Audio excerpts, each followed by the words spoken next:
Good morning, everyone. My name is Randy Haskins. I represent the Underground Alliance Martial Science Research Association once again, and we're going to go over another technique, just some possibilities for you. Because most people in karate are in the punch-kick mentality, and they really don't do anything else, they don't really explore their art or the tools within their art or the curriculum presented to them, the karate curriculum. Most karate curriculum is the same in respect. It's just limited imaginations that permeate society within the martial community. So, let me just tell you this. My background is Karate-Jutsu. I also have a background in Aikido-Jujutsu.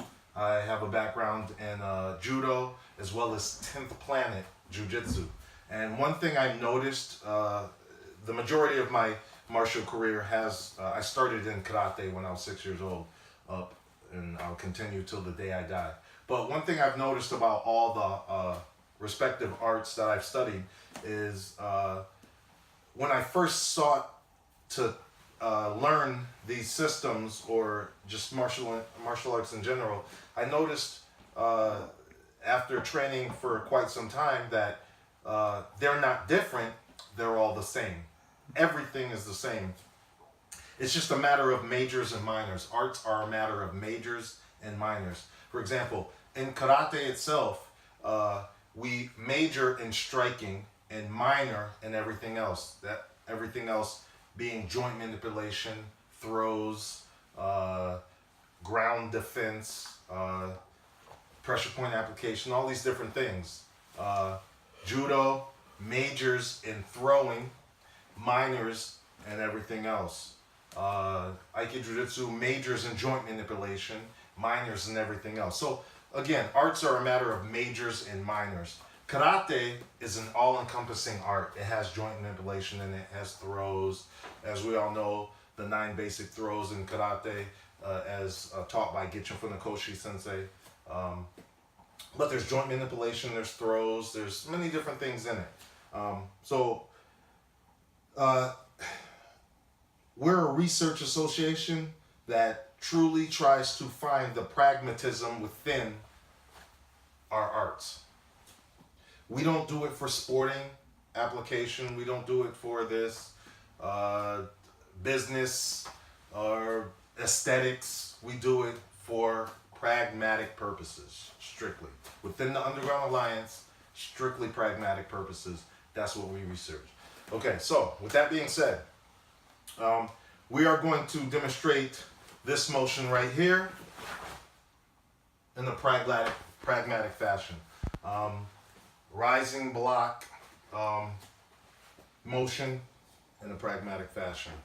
So, 5 habitual acts of physical violence. 5 habitual acts of physical violence. There's other organizations, martial science research associations that categorize habitual acts of physical violence and all these. There's like 30 whatever. I'm here to tell you, a man that's fought a lot, a man that works in a prison and has engaged in physical confrontations with dregs of society and in the street and in jail and throughout my career, doing many different things, bouncing, bodyguarding, bounty hunting and everything. There's 5. Everything else is a variation of those 5. Number 5 being the least common of the most common list. Number 1 being the most common of that very same list. Number 5 is a football kick and or stomp. Number 4 is a bear hug, headlock, some type of tie-up where 70% of your body's tied up to your opponent's body. Number 3 is a push or a shove.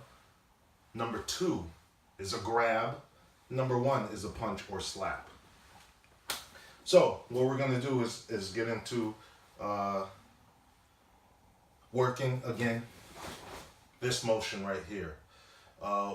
We can isolate the motion itself, or we can add other tools to it, other techniques, which we will demonstrate as well. Again, I'm bringing out Ryan Brown, one of my students.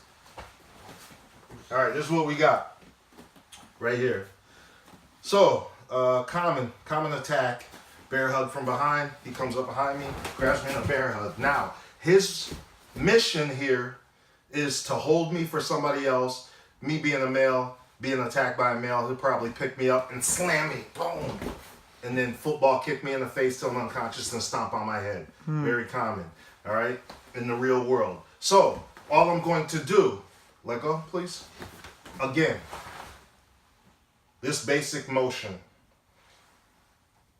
Hikate hand usually means when it's closed because I have something in it.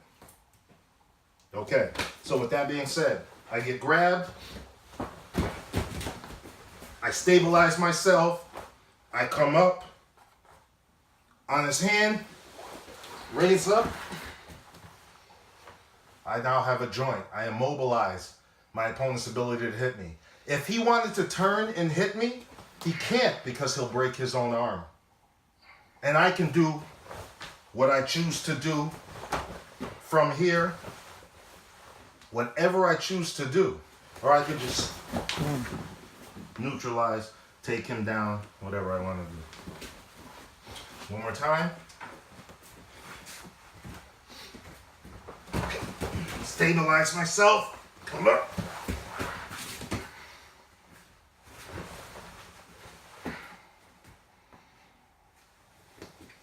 Now, Oyo. Slight modification in technique to make it more practical for the situation. Very strong people, sometimes you just can't come up like so. So what do I need to do? I need to modify. He comes in, I trap, I try, I test, then I change, touching my forehead. It does the same thing for me. Touch my forehead and brush my hair back. Same motion, just adjusted. Sometimes I gotta make an adjustment by punching out to the side. Gives me the same motion. It motivates my shoulder to do something. That's what that motion does for me.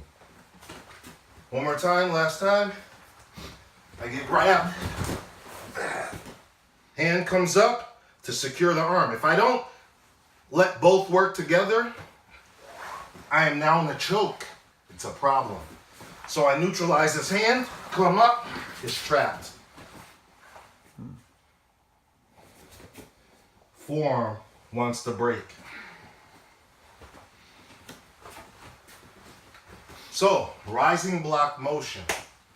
Rising block motion immobilizes my opponent's ability to do anything else. I immobilize them. Once I get grabbed, I know where his hands are. I have access to them. We accept all gifts. Think about it. Play with that.